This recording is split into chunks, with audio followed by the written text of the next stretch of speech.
Hi, my name is Emily. I'm a faithful follower of Christ, and this is CarniVLOG number 28. My update, my fasting update, and a quick chat on gluconeogenesis. How's that for you? Gluconeogenesis. Linked below is a playlist I made for Greg. It's called Greg, Please Watch These. Has he? No, but he and I are one, so that's good. I can watch them while I put these cute little tables together twice because I did it wrong. I never would have guessed. These two little end tables would have taken me a whole day, but actually I probably would have guessed that, which is why I've been putting it off. Anyways,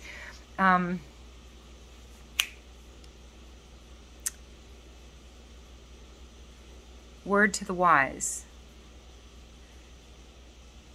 Good rule of thumb, if some little part or piece doesn't seem right, it's probably not. And it didn't seem right early on, and I just kept going. So I've taken it all apart and done it again. I'm doing this because Greg and I are now OMADing. So we are one meal a day, and we're loving it. I noticed immediately that I started putting a lot of thought. It was a very conscious effort, figuring out what I was going to eat for my one meal. Sacred, if you will. I was making sure to make it count. Even just 2 meals a day, I wouldn't do that. 2 meals a day, I was eating some little smoky hot dogs that were nasty. Actually, they're not bad if I burned them in the skillet, but if I ate it one raw, it was like the top of the roof of my mouth was like coated in this waxy fat. I don't even know. I was putting cheese in the microwave. You all know I go a little crazy on dairy every once in a while, and then I confessed to my partner, Karen, my 200 days of BBBE partner. Karen, by the way, let's add oysters. I'll text you about it. Oysters for the magnesium. Let's do it. Okay. Anyways, it's going so good. And I told Greg, we went from 2 meals a day to 1 meal a day. We're doing that for 10 days. We went from 2 meals, which, by the way, I'm so proud of myself for doing this so gradually because that is not my personality. I want everything figured out yesterday. And I usually find myself on one extreme or the other, which is why Greg and I are a good match. I'm very one extreme or the other, and he is always somewhere in the middle. Anyways, we went from 2 meals a day to 1 meal a day. And it's infinitely more than twice as thought-filled, I should say. So making a conscious effort to make this 1 meal count, whereas before I was just taking both meals for granted and sort of getting a little snacky and I don't even know what. But I'm loving that aspect of it. I'm also loving, don't get me wrong, I've done 1 meal a day before. In fact, there was a lot of times over the past 150 days or however long we've been doing this that I did 1 meal a day unintentionally, you know, just the day kind of got rolling and I wouldn't eat until 6 p.m. and then I'd be done, and I don't know. It's been really, really nice having my 1 meal before I pick the kids up. And then when I get them, you know, me and my 7 kids and the 2 extras, and we're still coordinating with these 2 little boys' mother. And so much going on. I say I work from my second shift, 2 to 10. So it's been really, really nice to just get the eating done with. So part of why I jumped on this little project today was because I wanted to stretch the morning hours. I could have eaten at 8:30 this morning, but I thought I better not because my body is still in that fasting mode where my stomach feels full because it's shrunk over the night. And if I went ahead and ate now, I'd probably get to 12, 1, 2 p.m. feeling like I hadn't eaten at all. So I got rolling on these tables I'm about to eat now. And I'm noticing that I've got a video. If we want to burn fat, we have to be fat burners. That is ketosis. And so very quickly, just to wrap up, the fasting is going fantastically well. And because we've done it gradually, we gave ourselves 2 weeks of priming where you eat until you just can't eat anymore, to where you're like, I don't want to look at food. And then we did 3 meals a day, and then we did 2 meals a day. And this is really an experimental 90 days, just to see how our bodies respond to different types of fasting and different lengths of fasting. And we are going to not attempt. I was about to say attempt. We're going to do a 72 hour at some point. I'm glad I've got it all mapped out in my calendar. Hang on just a second. So anyways, the fasting is going fantastic, and I'm so glad that I have Greg to do it with me, because no offense, Karen, but I will every once in a while slack on my BBBE and eat some cheese, but I will not slack on this, because I'm so grateful that Greg's doing it with me, and I want to uphold my end of this commitment. Look, those are cute, aren't they? So the fasting is going so well, and because we've done it gradually, it's not hard. I know when you're on a standard American diet, to think about going a whole day without eating, or 2 days without eating, or 3 days without eating, at some point, I think it would get difficult. Like, you might die. I never would have imagined I could go a month without eating. I don't think I can. Anyways, there are limits to this, but I'm going to put 2 playlists below, because I am totally sold on the benefits of fasting, even if it's just once in a while. We might do a 72 once a year, a couple 48s quarterly, I don't know, once a month. And then these 24-hour fasts, I might start implementing this more often, because Greg and I gave ourselves 100 days just to eat whatever we wanted, however we wanted. Chicken mixed with mayonnaise, mixed with shredded cheddar, dipping a bunch of pork rinds, just stopping, binging. It was binge-ish. It was binge-ish to, like, I was noticing, I watched a commercial once. You have trouble with cigarettes, with smoking. You know you're addicted if you'll leave your house. It was such a visual. This woman left her house in the dark, in the rain, in the middle of the night, or something like that, at least late at night, to go get cigarettes. And I thought, I totally do that with food. Or at least I used to. Even during this carnivore experience, I would totally, like, drive down the road. I've got a carload full of kids, and I'm just like, and I'm like, hang on, I need to run in the groceries. I need to run in the grocery store and come back out with cream cheese and pork rinds, and just dip and eat, trying to, like, feel happy again. Those are red flag moments for me. Those are behaviors I would like to gradually grow out of. And we do that by moving forward imperfectly. I think of it like a rope that has knots in it. And each new lesson that I learn, I was texting Karen earlier about, okay, how do you do your egg yolks? Because I want to start eating the yolk more than the whole egg. Do you actually heat them up? Do I actually have to cook them? If I cook them, they won't be runny. I do like runny eggs. I didn't used to, but now I do. Anyways, a knot in the rope. Keep moving forward. Keep learning. Keep growing. Keep expanding. Keep your mind open to new ideas and new ways, and not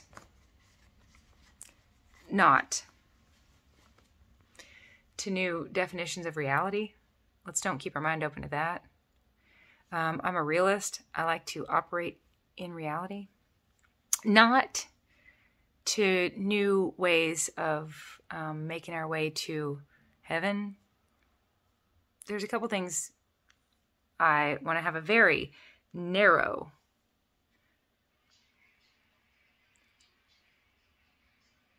path that I walk.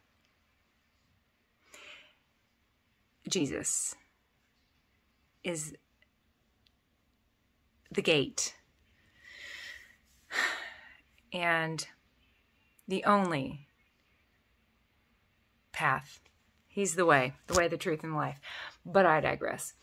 So the fasting is going really, really well. Let's talk about gluconeogenesis. I very naively thought, if I cut out carbs, then I'm cutting out sugar, and any excess weight I have is going to fall off. But Greg and I are doing the research here. We've been doing this for 150 days, and the weight has not fallen off. Now, a good chunk of mine fell off several years ago. I'm coming up on my 3-year. October 24th, 2019, I joined Bright Line Eating.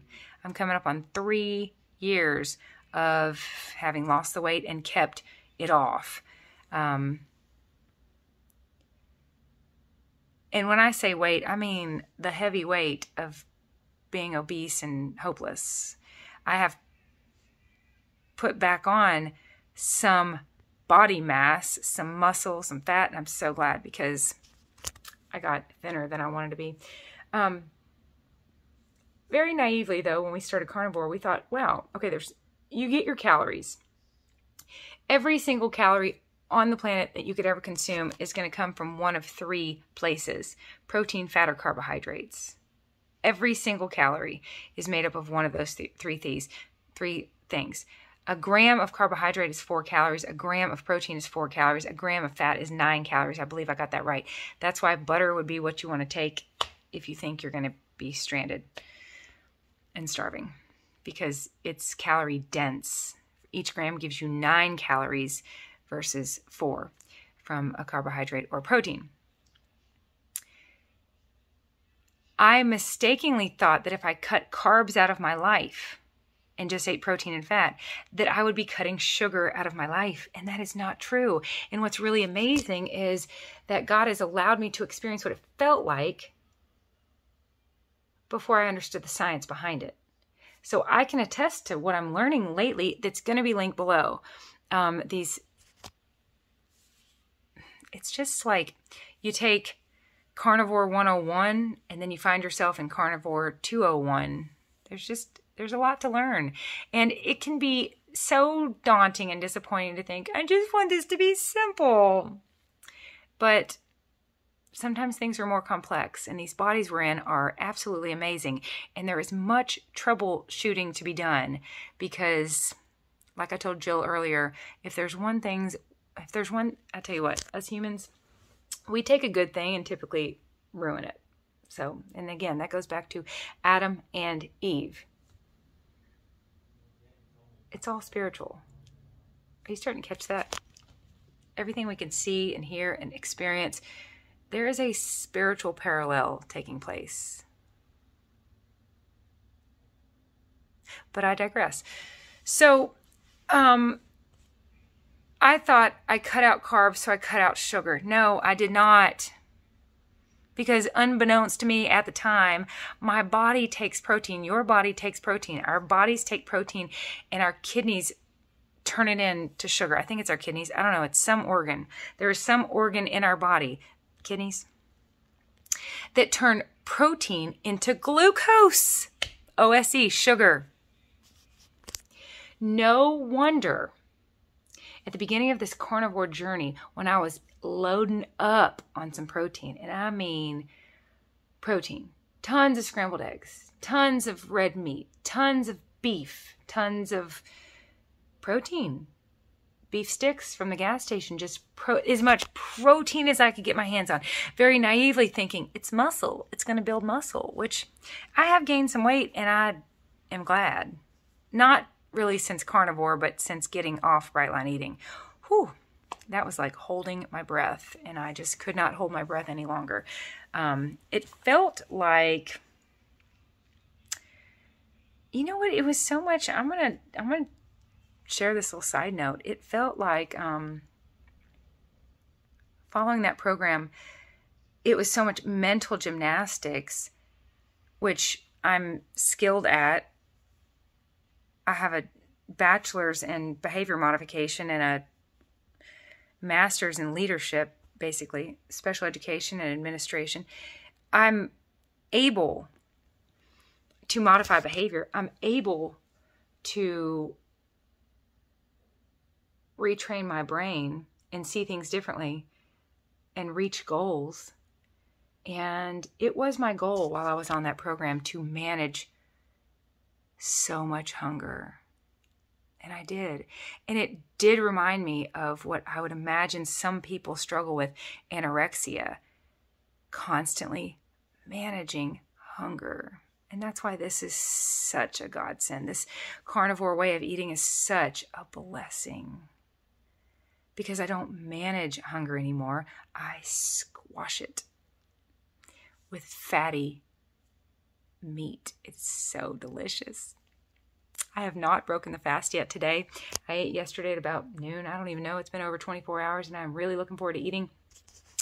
But I thought I'd stop and make this because I want to chat very quickly about gluconeogenesis.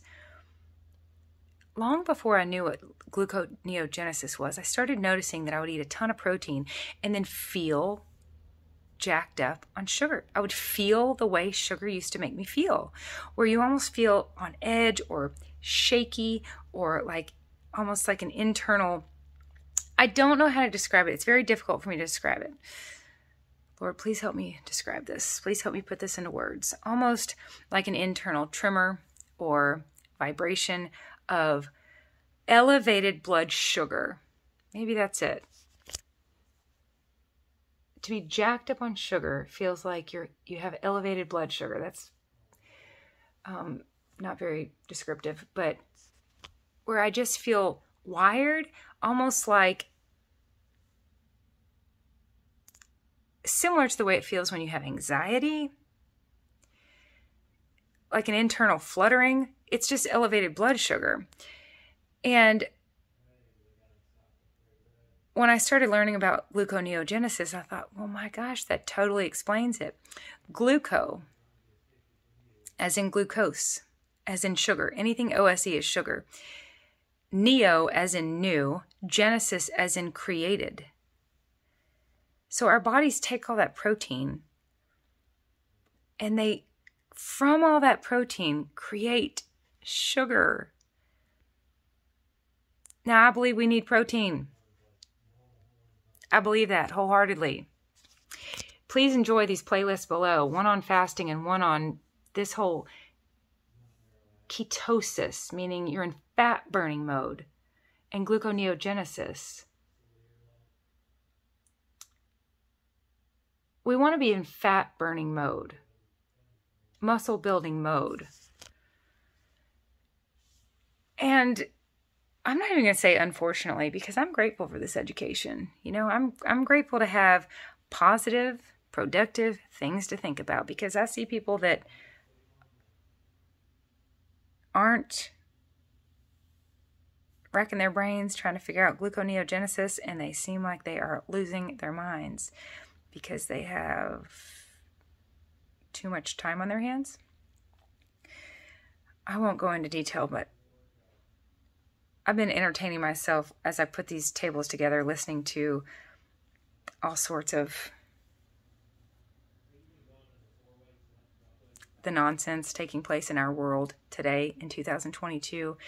And it was nonsense that people 100 years ago didn't have time for. So I am not even going to say unfortunately.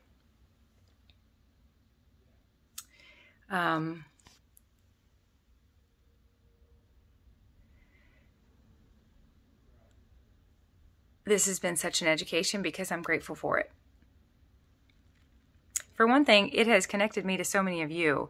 God has used diet and trying to lose weight over the years to connect me with some of my absolute, if you can see it, if you can touch it, it's temporary. Everything has a season. Ecclesiastes chapter 3. This whole weight loss endeavor that I've been on for 25 years has been a means, a catalyst for the Lord to connect me with sisters in Christ, that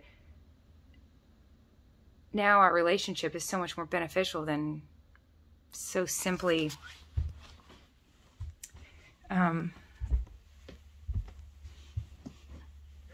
chatting about weight loss. So anyways, I always say I'm not going to complain about this whole process, this whole journey, because it's been how I came in contact with you. And that's a blessing in itself. So I'll just let the Lord lead me. And He has led me into these videos linked below. Again, we might mistakenly think that we've gotten ourselves off sugar. But if we are eating way too much protein, then our body never gets into ketosis because it never learns to use fat as a fuel source.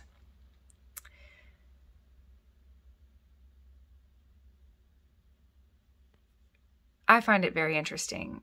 I had no idea that I could get off Dairy Queen, off sodas, off chips and cookies and potatoes and carrots and apples and oranges, and the list goes on and on and on, and only eat animal products and still find myself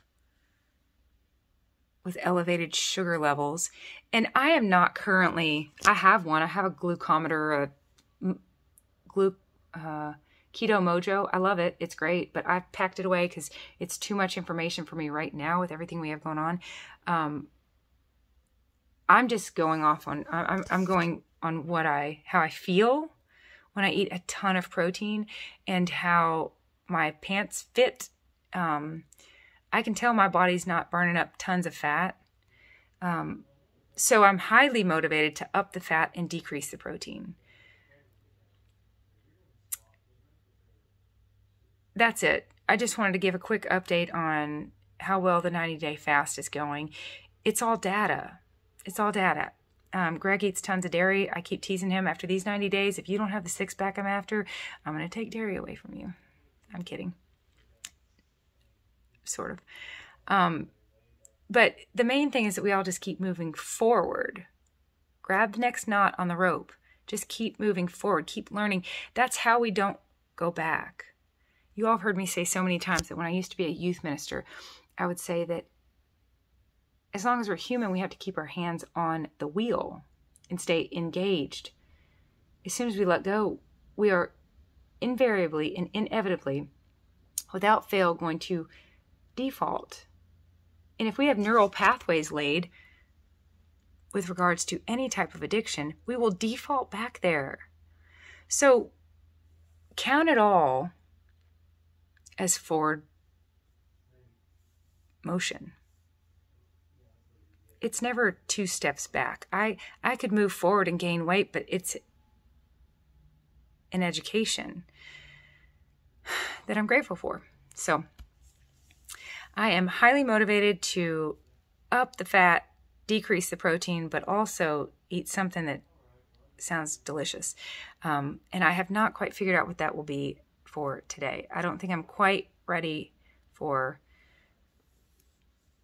egg yolks on top of my ribeye, but I'm getting there. And I'm willing to eat oysters because I want the magnesium. I think today I'll stop on my way to pick up 5 little kids and get burger patties and strips of bacon and call it a great day. That's it. I love you dearly. We'll talk again soon. Bye. I am determined to finish this. I will put those back in, listen to a little bit more nonsense, and then go fuel up. Thanks for listening. Thanks for traveling with me. And again, it would be kind of nice if all this were super simple, but it's not. It's not. And I'm okay with that. I'll keep troubleshooting and trust that I'm making progress. Direction, not perfection. I'm on a trajectory that may or may not lead me into abs like Kelly Hogan. We shall see. That's it. We'll talk again soon. Bye.